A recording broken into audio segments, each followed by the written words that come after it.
Let's take a look at the 6'4" sophomore guard out of Purdue, Jaden Ivey. Shot 36% from three on 5 attempts in his sophomore season, 33% on catch and shoot, as you see here in transition, able to step into this, knock it down with the contest. I think if there's 2 questions about the three-point shooting, one, it actually got worse throughout his sophomore season, and it's very much a set shot. So how much do you buy the off the dribble and movement? Here against Michigan State, he's actually able to create enough separation to get it off and knock it down. And then here against Northwestern, he does as well. But my question is, look at this separation he's able to create. But because it's a set shot and a little bit slow, the defender's still able to get a hand in and really contest. And what is an NBA defender going to be able to do in that situation? I'd like to see a little more elevation, which I'll show in a second. He definitely ran off screens way more than I anticipated. So here early in the year against North Carolina, coming off one direction, gets his feet set, able to knock it down. This is the one I was talking about with the elevation. So now he's coming off the other direction. It's going to be a left-right here, and you're going to see the elevation. Now, I want to make a point here. This is not what you see from Jaden Ivey majority of the time. Very few. This was the only one of the games I watched specifically, but it makes you wonder if there's potential for him to grow into some more shots with more elevation off the dribble, off the move. But again, there were more of these reps than what I thought. Didn't always knock him down, but at least he's been working on it. I like here, he makes the right read. Coming back, he's going to get going to a left-right step in and doesn't knock it down. You see the set shot there, even with movement. If there's questions about the three-point shooting, there's definitely questions about the mid-range pull-up. Just not a lot of those attempts and not very efficient. You see him step into one here, not able to knock it down, and then just the sheer number of attempts. Now, this is from the restricted area all the way to the three-point line, but only 68 attempts, only 18 makes. That's good for 26%. And what I think NBA teams will do, they'll just drop coverage on him until he can prove that he can either hit this mid-range pull-up or a little bit closer like the floater game, which I'll show in a second, as you see him not even take the shot attempt there. Nice step-through move, not able to finish. We'll talk more about his finishing right at the rim and the opportunities he creates for teammates in a minute. Again, you see him utilizing screens, working off ball, able to catch. Attack here, gets right above that restricted area, and so you see a nice rep there with the little pull-up. So it's there, but guys, it was not very efficient whatsoever. And then even here in isolation against E.J. Liddell, you're going to see him make it, but I just don't know what to make of that shot as the legs are flailing. Like, I don't want to say it's lucky. I think he's just such a great athlete. Maybe he can consistently make those shots, but for a lot of guys, I think you look at that and say, you can't consistently make shots that look like that. Like that he plays through contact on this one, but as you see, not able to finish hard off the back iron. So the floater game, and I think people have talked about this. Does he want to go like true mid-range pull-up? Does he want to go floater? And right now it looks like that's what he wants to do, even from that distance. And I don't necessarily mind it, guys, but he's got to get better at it if he's going to go to it. Even from here, I don't mind the little push floater shot if he's not comfortable with a true mid-range pull-up, but it's got to get better, whatever it is. And as you can see on all of these, he just wasn't very efficient with it. Even here goes to the 1-foot floater. You know, with his athleticism, you think good body control, just wasn't able to make it. In terms of getting all the way to the rim, okay, 252 total attempts from the rim to right outside the restricted area. Shot a good percentage. I'll show it in just a second. I like these clips here because it shows a little bit of change of pace. So they're using the ball screen, changes pace a little bit. Against Michigan State, we're going to see it again. I like right here, he slows down and then finds the body of the defender, plays through it, able to control his body and make the shot. We know the explosiveness is there. Like right here, just the first step and then able to get up in the air and finish. Gotta love that. It's obviously important, but I like those change of pace as well because he can do this in transition. Just look like he shot out of a cannon. Double pumps there and then able to put it off the glass. I do have some questions about the left. I'll show that in a second as well. It wasn't all perfect finishing at the rim. I do think there's some work to be done in terms of just soft touch off the backboard. Maybe he gets fouled there, but I still think he can make it. What I want to highlight, guys, is he's getting to the lane. Look how often he's getting to the lane. But on this one, why not just finish with your left? Right here, he kind of goes to the right hand, makes a little tougher shot, ends up missing, but you see it did create an opportunity for an offensive rebound. And then we're going to get to the passing. So maybe you think the read here is to the corner. I wouldn't disagree. I don't think it's a bad shot attempt, but it's a shot attempt I'd like to see him make. But again, he's getting in there. He's putting pressure on the defense, creates an offensive rebounding opportunity for his teammate. This right here shows Jaden Ivey up top versus John Morant in his last year at Murray State. Couple things to highlight. John Morant got a lot more attempts at the rim and right outside the restricted area than Jaden Ivey did. It was actually in less games as well. But also what I wanted to highlight, John Morant has gotten very good in this area, an area that I've talked about Jaden Ivey has struggled in. John Morant lives in this area now in the NBA. And I'm not making direct comparisons. I understand that. I know some people don't like that. But it just wanted to show this. I found it interesting that maybe Ivey can improve through his first few years in the NBA if he finds that floater or some sort of mid-range pull-up.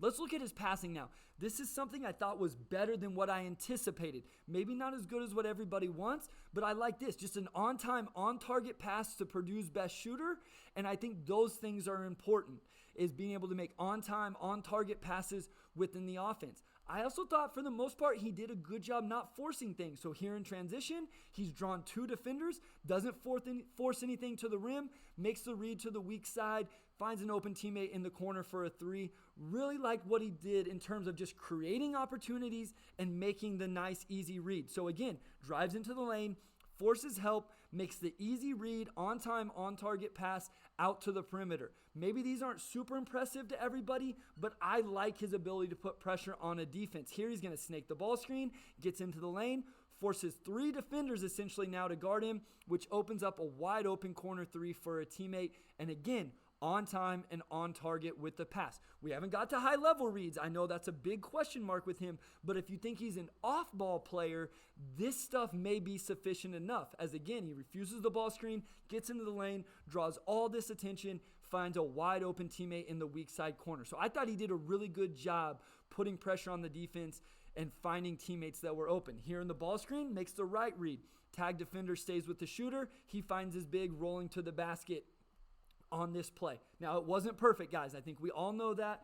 Okay, 2.6 turnovers per game, only 3.1 assists per game. Here in the ball screen, the tag guy does come with the big rolling, and he makes the wrong read, predetermines the decision. Should have been an easy read here on the weak side. So by no means am I saying it was perfect at all. Here in transition, this is one of the times he did force just a little bit. Like I said, he didn't do as much as I thought, but it's not like it wasn't there at all. This should be a pass to the weak side here, and then a one more or a shot, depending on how the defense rotates, forces up one of those inefficient mid-range shots that he struggled with this season. And then right here, I thought he should be able to read the defense, keep his dribble alive a little bit, and been able to make this pass to the corner. He ends up getting it there. It's just a little bit slow with the pass, and I thought a little bit late. And then again here, here's the thing, guys. He's getting to the lane. He's still putting pressure on the defense. He just got to get a little bit better with some of these. Wide open teammate on the wing. He makes the complete wrong read trying to throw it to the corner. So I always like to show the good and the bad of these players, areas they can improve. That's the offensive game for Jaden Ivey. Let's look at the defensive end, where I think it's all about consistency with this kid, because he's going to show you flashes of it being good, but there's plenty where it's not. So there was some communication issues with switches. Are we not switching? What are we doing? This wasn't the only one. There were multiple throughout my film. And then there you see a habit he has of jumping, going for a shot fake, something he's got to get better at. And then here, this is something I noticed as well, is he didn't always respect shooters as much as what you would like. And you can tell by his coach's reaction, it was in the sky, like, you don't let E.J. Liddell shoot that shot. Get up in him and don't let him take that. Even though he misses, there were times where I just didn't feel like he really was focused in on making sure a shooter didn't get a shot off. Here on ball against Villanova, very good to start. But what Villanova did, which I thought was interesting, remember, he's 6'4", he's not a little guy, but they did post him up quite a bit, and I didn't think he always held his own super well there. I know the offensive player missed the shot, but he got a pretty good look. So if the NBA team is going to switch with him or he gets matched on a bigger wing, it's something I wanted to take note of and show. And then defending ball screens. Sometimes it's good, sometimes not so good. So obviously this, not a very good rep from Jaden Ivey right there. Doesn't do a good job getting over the ball screen and back in front of the offensive player. Here I think he does a good job chasing off this pin down into a handoff. But right now I think he had the ability to get back in front. And sometimes he just didn't showcase kind of the sense of urgency to get back in front of the offensive player.